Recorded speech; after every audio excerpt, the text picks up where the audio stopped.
The next term, DAP, or delivered at place with your named destination, basically the same term. Sellers have the same responsibility, except now the seller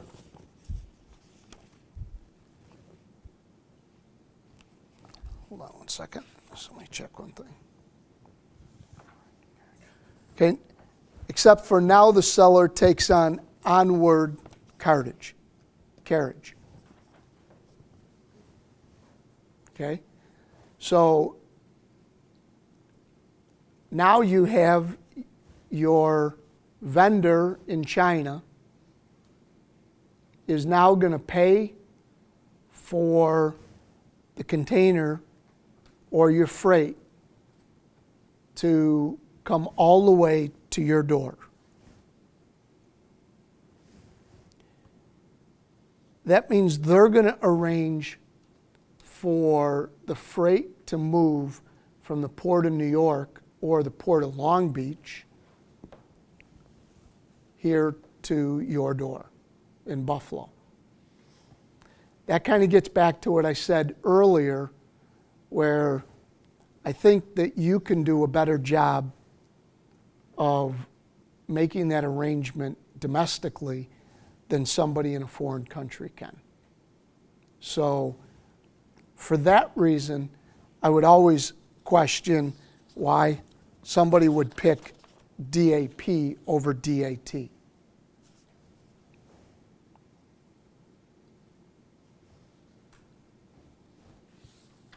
Does everybody see what I'm talking about there?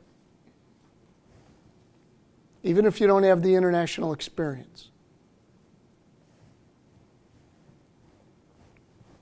Okay, so that's why I always suggest that people stay away from DAP. What I do like about it is that it still leaves the buyer with the responsibility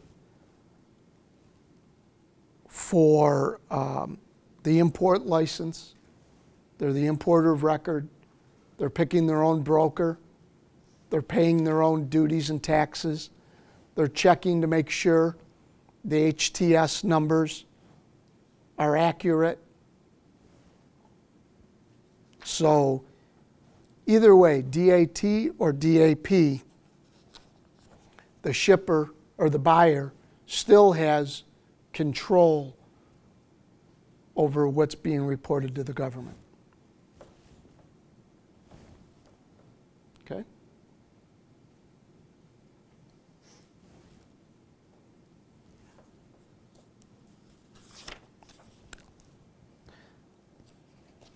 Last term,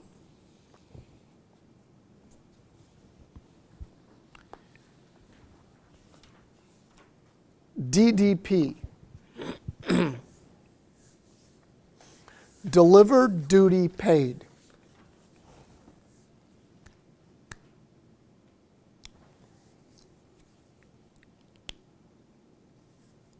Seller is taking on all responsibility.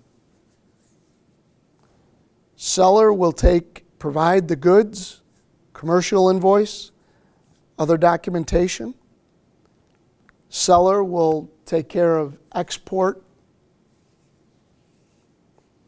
paperwork, all requirements, and import requirements.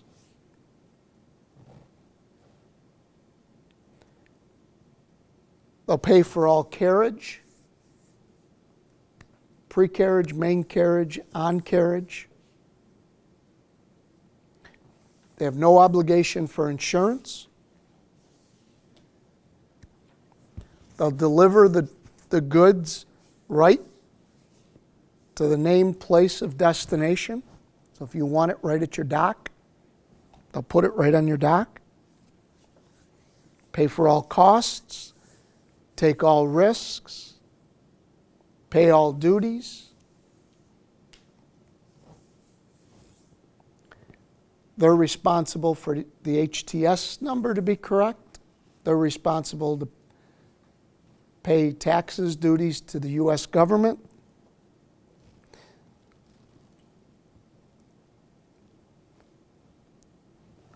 Buyer has minimal responsibilities, minimal risks, minimal upfront cost. Why don't you like this? Everything's on you. As a buyer. As a buyer, why don't you like it? Yep. It's the same thing as X works, only in reverse. Okay? Even as much as I like to keep control and take control of the shipping, I don't even like this if I'm the seller. I don't. I know as a freight forwarder, we have a lot of our customers call us, not a lot, but we do have some customers that call us and ask us to deliver DDP. It's tricky because we'll quote it. We'll quote them what duties and taxes that we get, that we are told, but it's not always accurate. Commercial invoice might be different by the time it gets there. Amount of freight that's shipped could be different. So know that if you do ship something DDP, if you're the buyer, or if you're the seller, I mean, and you ship something DDP, and you get a quote, that quote, chances are that quote is going to be different than what was quoted you. You're not going to get the duties and taxes to be estimated 100%. Okay? Now, I hear this a lot with DDP. I have my operations people I have my sales people that are trying to put together a quote for their customer. And they want it to be all in, and they're trying to estimate exactly what their costs are. They go to shipping or operations. Operations goes to the forwarder. Forwarder gives them the best estimate that they can give them, which then goes back to the operations, then goes back to sales, which is quoted to their customer. The product gets delivered, the duties and taxes are paid. It's different. Comes back to the freight forwarder, who now bills something different than what was quoted. And right there, there's a problem.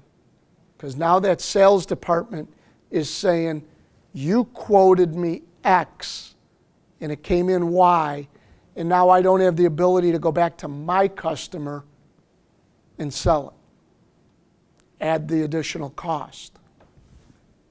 Okay? See how that could be a problem? Okay? I always suggest, at bare minimum, if you want to do everything you can for your customer, suggest to your customer DAP.